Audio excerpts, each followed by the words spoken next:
being little.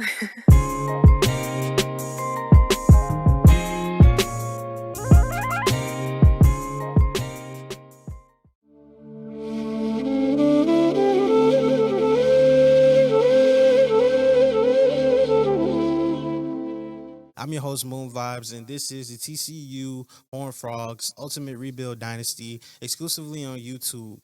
Special shout out to everybody that subscribes to our channel, likes, comments, shares with somebody that you love. You're appreciated. And thank you to all the recent subscribers for Super Moon Vibes and also for Real Much Productions by way of this series. If you're loving this series, man, be sure to subscribe and also hit that notification bell so you can get notified whenever we go upload. And special shout out to everybody in the building. TCU versus Texas Tech, something that goes down every year, and there's not a lot of spotlight on this rivalry, but it definitely had all the makings of a rivalry as we went back to Lubbock in the rain and got us a dub 21-19, and they couldn't convert on a 2-point conversion that ended up sealing the deal for us. First and foremost, I have to say that this rivalry game I'm looking forward to playing next year, but it's great to bring that saddle back to TCU in Fort Worth. It definitely is great. So clap it up to the squad. Clap it up, clap it up, clap it up. Go ahead. All right, so now that we got the claps out in the atmosphere, I do have some bones to pick. I do have a bones to pick. My first bone that I have to pick with my team is with everybody, offense, defense, and special teams. Where was this at all year long? Where was this at in preseason? Where was this at in practice? Where was this at? Because y'all came together and finally played a full circle game. Special teams, offense, defense, y'all all did y'all jobs and y'all all made Coach Moon look great. Now it's so great that the boosters are no longer on my back, and I am happy about that. But the road never gets easier because we take on the Notre Dame Fighting Irish in South Bend this week, and Notre Dame, I think, is ranked number 7 in the entire nation. But before we break down Notre Dame and get into that matchup, let's live through some highlights of the game that we just had. Oh, wide open! Run, Taye! Run! Run! Oh my God! Oh, wide open again! Let's go! Yeah, challenge that, bro. Challenge that. I don't know if he got that. 1 foot in. He's out. Let's go. Reversed. Let's get out of here. Oh, let's go, Taye. Dive. Got him! Got him! Oh my God! Fellas, clap it up. That's what I'm talking about. Way to get that win in in Lubbock.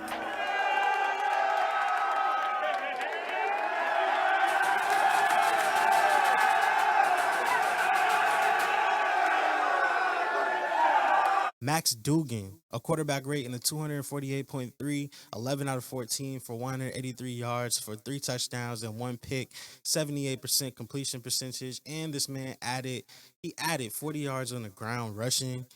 Speaking of rushing, my leading rusher was 10 attempts, 48 yards, 4.8 yard average for Foster. Foster, who is now my starting running back. Congratulations to you. My defense, go ahead and give yourselves a round of applause. You guys only gave up a total of 90 passing yards for the whole game. That alone in itself is fire. Fire, fire, fire. Leading the team, Van Zant had 8 tackles, all 8 solo, 2 tackles for a loss. Winters had 6 tackles. Washington had 4 tackles, including 1 tackle for a loss. Thomason had 4. Morik had 4. Wallow had 2, Harris had 2, and Cooper had 2. All of them solo tackles, no assists. But the player of the entire game that I have to get to and I have to tell you about, who's right down below me, and you need to come get your game ball while you have it, is Mr. Taye Barber. 5 receptions, 125 yards receiving, a 25-yard average, 3 touchdowns, not 1, not 2, but 3 touchdowns, 31 yards after catch, in the long of 64 yards, courtesy of Max Duggan. Taye Barber, clap it up. You are our week 2 game ball, and come and get your award while you have the chance to get it. Come over here and get your game ball, bro. I noticed that Texas Tech like to do a lot of blitzes. They like to run a lot of inverted coverages where they would drop a lot of people down by the line of scrimmage and they would try to blitz me from different angles just to get me knocked off my spot. But keep our head up, keep our eyes down the field, and that was the goal because Max Duggan, he came to play and he definitely put the ball right where we needed to. No overthrows, no underthrows, right where we needed it. And the connection between Taye Barber and Max Duggan is just getting better only with as each week goes on. So shout out to Tay and shout out to Max.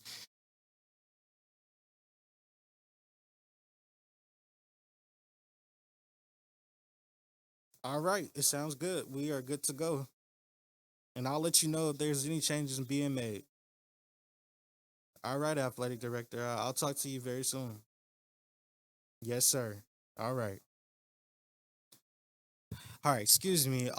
So I got breaking news. I just got off the phone with the athletic director at TCU, and he just informed me that there's been an outbreak of COVID on the baseball team, and the baseball team, since it's in such proximity, when them going through their spring practice and things going, fall practice, they had an outbreak, and we're trying to control it, trying to pinpoint it, and figure out contact tracing and everything. So they are shutting down the facilities of all athletic facilities on TCU's campus. So they gave us an ultimatum. They said that we can either not practice for a week, and until things die down and they do overall cleansing, sanitation on all the facilities, and or we could go to an undisclosed location. Me, all of our tests for our players came back negative. And that's for every single player. All of our tests for our staff came back negative. So I got permission for my AD to take the team on a road trip. So I'm taking them to Sunnyside, Florida to go practice in Orlando, where there's nothing but old people out there in Disney World. And we're about to go have some fun. We're about to stay there for about 2 days. We'll come back on Thursday night. We'll sleep in, prepare Friday, walk through, and then we'll leave Friday afternoon to head to South Bend. We'll stay there overnight just to get adjusted, and then we will head into our game. But we are practicing in Orlando this week because of COVID-19 coming to rear its ugly head at TCU Horned Frogs facilities. A defense that could get pressure, where I know I was gonna have to blitz more than four. And not only does it get pressure, but I can keep outside contain. So I'm about to try Oki across 3-3-5 across to be exact. So having Van Zant right here in that, yeah. So what I noticed is having Van Zant in a flat helps relieve all of that QB QB runs and those little short passes to the outside. Having Van Zant right there in a blitz in the slot, even when they do screens, he's already out there. He's just a smart football player, so I can put him out there and he'll be on an island, really by himself, and I can use everything over the middle. And even right there, he's close to the play. A formation that I really love, just because you have the secondary playing back, and that's their natural movements. I could choose to come up and press if I want to.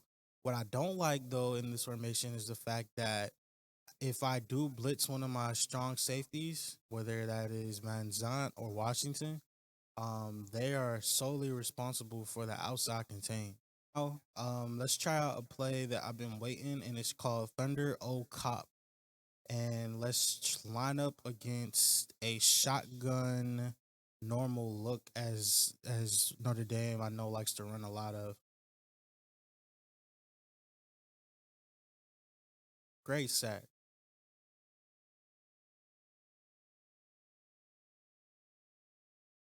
Great way to gain tackle.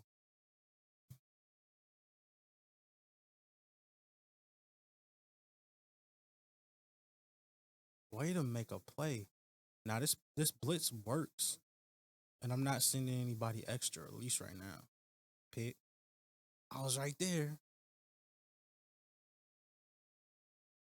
Jeremiah Owusu, best player on their team, linebacker. We have to stop him.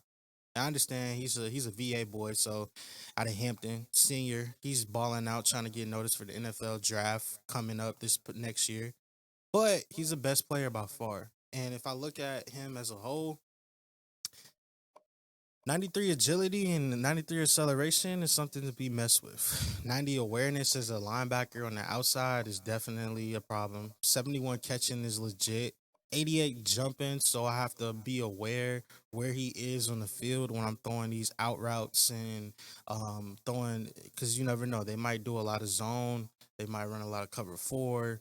I just have to be aware where he is, especially if he's in the middle of the field. 98 tackle, only 70 hit power though. 70 power moves, 92 finesse, so he can get off of a block, finesse way. 97 block shedding, 98 pursuit, 81 man coverage, 81 zone, 83 press. So he's a pretty solid overall player. Deeper than a linebacker, he's a good player overall. I could say he could play a little bit of D end as well, so I have to look out for them, especially if they come out in a 3-4. Eichenberg, who's their best lineman, and they got two top tier linemen, Aaron Banks and Eckenberg. I think between the both of them, I think Banks might be slightly better, even though they're the same overall. But I want y'all to take a look at the pass blocking and why I say this one is better. They both have 98 pass blocking, 97 respectively, 95 run blocking, 97 respectively, and then the impact blocking is basically over 95 plus for both of these players. So their linemen are a problem. We have to figure out the left side of that line is a string. Kyle Hamilton, who's a sophomore, 6'4", 219 out of Atlanta, who is not as fast as I would want him to be, but he makes up for it in acceleration and agility, 84 awareness. And then when we get into the stats and specifics for him, 82 jumping, 93 tackle, 80 hit power. He can't get off finesse moves or power moves. He can get off of a block, which is good. His pursuit is 90, so that is good as well. Play recognition 88, 91 man, and 91 zone. Their right guard is injured for this game. He won't be playing, but that just shows cases to you how stout they are in the offensive line. Kyron Williams is probably the player that I'm have all of my scouting report on because of his potential to break big runs. His agility and his acceleration 94 give him the ability to take what may be a 2-yard run and turn it into a 10-yard run just because of agility and break tackles. 93 break tackle is something that is a problem. 95 elusiveness, back cut vision 94. And if I had to say where he had a weakness, it would probably be in his catching, but at the same time, he's a decent route runner, decent carrier. He's not about to juke you out your pants. He's not about to spin away from you, or he's not going to be able to stiff arm. So we're going to have to gang tackle Kyron and not let him get out of the gang tackling. Then we have right tackle Robert Hainsey, 92 as a right tackle. Their center is 91 as a sophomore. And then, of course, their quarterback, Ian Book, who is a player that's really grown on me the more and more that I got a chance to watch him. 79 speed, but he's faster than we give him credit for. And I don't think NCAA really did him justice as far as his speed. Awareness being 92 is all right. It's good for a quarterback, especially when we're playing on these sliders. Throw power 88, 80 throw accuracy. That is where we have to exploit. You have to get him off of his spot, and if we can get him off of a spot, then I like our chances this game. And that means that we have to not be intimidated about this offensive line and not afraid to send pressure. Top story of the week: LSU lost. The same LSU that we lost to. They lost by 17. Their only points on offense the whole game came in the first quarter by a field goal. In fact, their score in the third quarter was an interception return for a touchdown. Kent State had 3 picks and still found a way to win the game. Why? By total yards, time of possession, 37 minutes, passing yards, 222.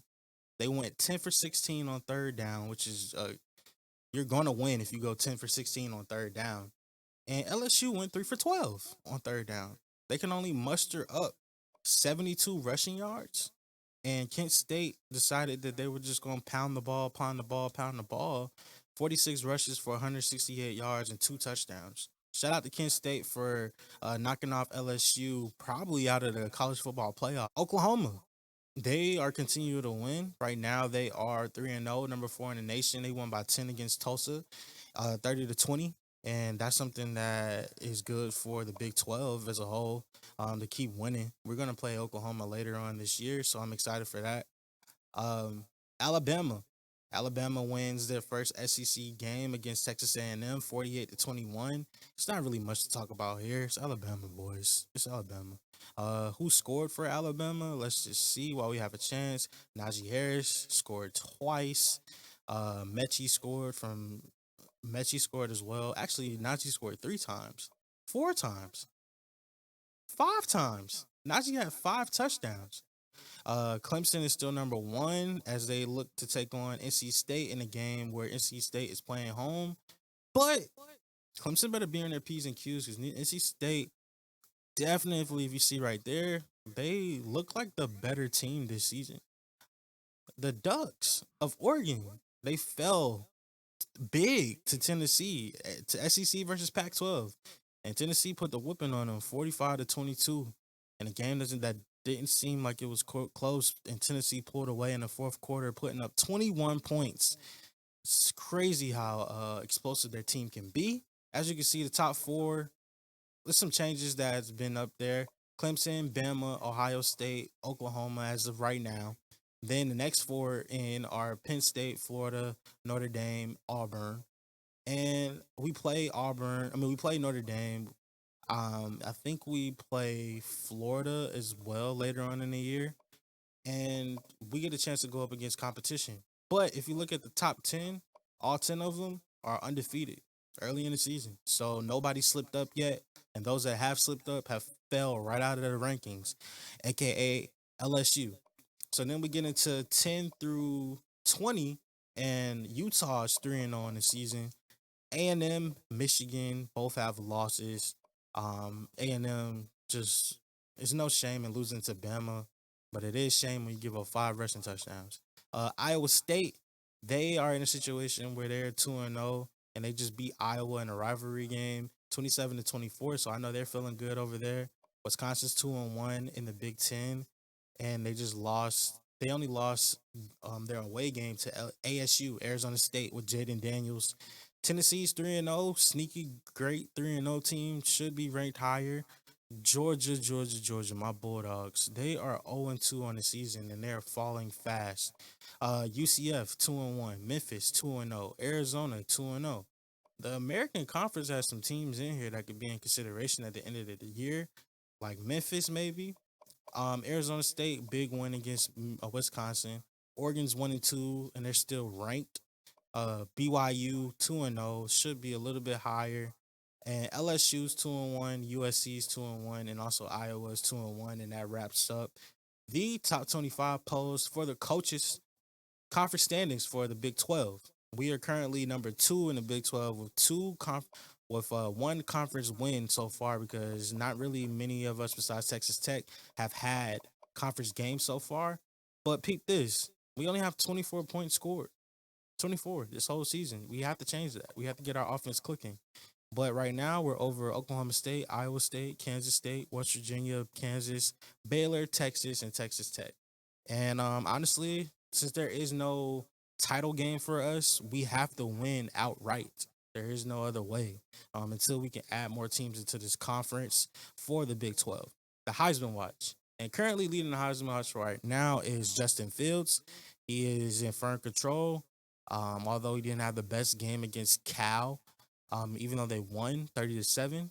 Trevor Lawrence had a better game, 281 for 4 touchdowns, and he's in second place right now. Kyron Williams, the running back from Notre Dame, who we just was talking about in the scouting report, he's going up.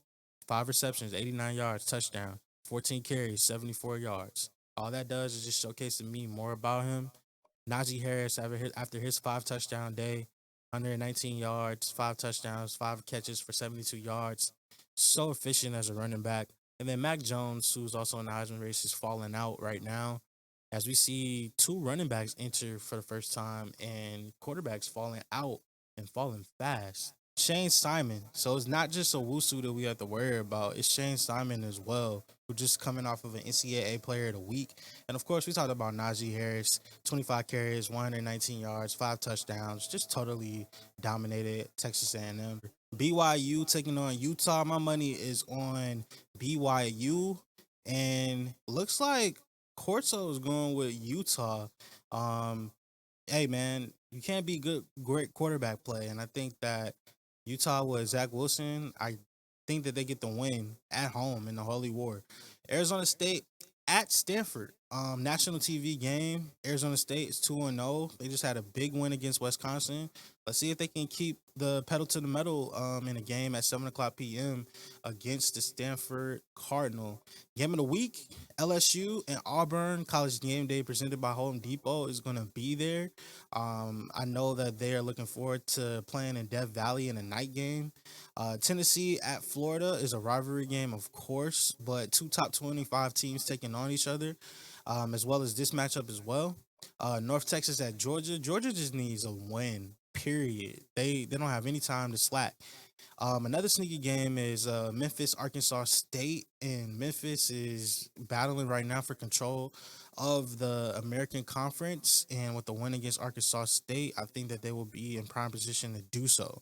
Penn State, number 5 in the nation, taking on Kent State, who just is on upset minded. I think that their journey on upset minded gets obliterated this week going up against Penn State. Lee Corso's picking Penn State as well. And this doesn't feel like I don't see Kent State getting 2 wins back to back against two top 25 teams like that. SMU at Texas A&M. Texas A&M just got beat by Alabama. Do they keep their? Do they pull it together? Do they turn the page, and move forward with Jimbo? We'll see against SMU in the Texas game. Michigan at Charlotte. Really nothing much to talk about here besides Michigan. They're just trying not to get done dirty on national TV in a away game at Charlotte. North Carolina at Georgia Tech is another good game at 12:30. 10 is the ranking right now for North Carolina, and they're 2-0 in the season. But Georgia Tech is trying to be upset minded. Colorado State, Alabama, nothing to talk about here. Najee Harris might have 10 touchdowns. Purdue at Wisconsin. Wisconsin only went down to number 15 after dropping that last game against Arizona State. What do they do this week against a Purdue team that's definitely not they're trying to keep pace in the Big 10. Western Michigan at Iowa. Iowa's just trying to stay in a race of top 25, but Western Michigan is 2-1 themselves. Definitely don't need to talk about this game. FCS Southeast versus the Ohio State. I won't be surprised if Ohio State puts up 70. And then Clemson at NC State is another rivalry game that is on the docket. And then, of course, we take on Notre Dame on NBC, national broadcast game.